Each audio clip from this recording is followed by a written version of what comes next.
Hi friends, welcome to Kisan agros and power tools. మన దగ్గరికి ఒక రైతు బ్యాటరీ స్ప్రే తీసుకొచ్చారు. యాక్చువల్గా అన్న వచ్చేసి బ్యాటరీను మోటార్లు పోయాయి, రెండు మార్చమని చెప్పేసి వచ్చారు. మనం వచ్చేసి ఫస్ట్ చెక్ చేసాము, మోటార్లు అయితే బాగానే ఉన్నాయి. మనం బ్యాటరీ వేసి కొత్త బ్యాటరీతో చెక్ చేసాము, మోటార్లు అయితే బాగానే ఉన్నాయి. జస్ట్ బ్యాటరీ మాత్రం డెడ్ అయింది.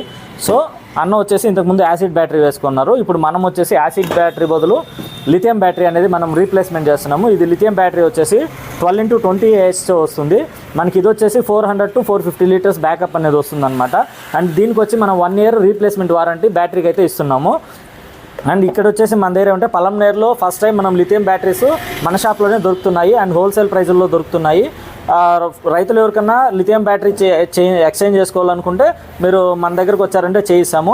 అండ్ వెయిట్ పరంగా చూసారనుకోండి, ఇది వచ్చి మనకు వచ్చేది ఓన్లీ 750 to 1 kg అంతే. 750 grams to 1 kg వస్తుంది అంతే. అంటే ఇది తీసుకున్నామంటే మనకి 3.5 kg నుండి 4 కిలోల వరకు బరువు అనేది ఇది యాసిడ్ బ్యాటరీ వస్తుంది. ఈవెన్ ఒకవేళ రైతు స్ప్రే చేయాలంటే కూడా ఈ బ్యాటరీ వెయిట్ కంటిన్యూగా మోయాల్సి వస్తుంది.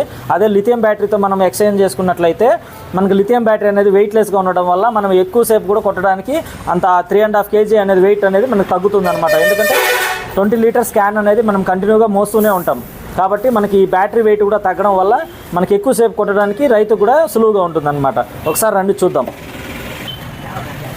చూసారనుకోండి, ఇక్కడ మోటార్లు వచ్చేసి బ్లాక్ అయ్యాయి అనమాట. అంటే మనకి లోపల ఉన్న ఫిల్టర్ పోయింది. దానివల్ల ఏంటంటే ఈ వాల్వుల్లోకి మనకి మట్టి అనేది చేరుకునింది అనమాట. సన్న ఇసుక లాంటివి చేరుకునింది. రైతులు యాక్చువల్గా ఏంటంటే పైన ఫిల్టర్ లోపల ఫిల్టర్ రెండు ఉంటాయి.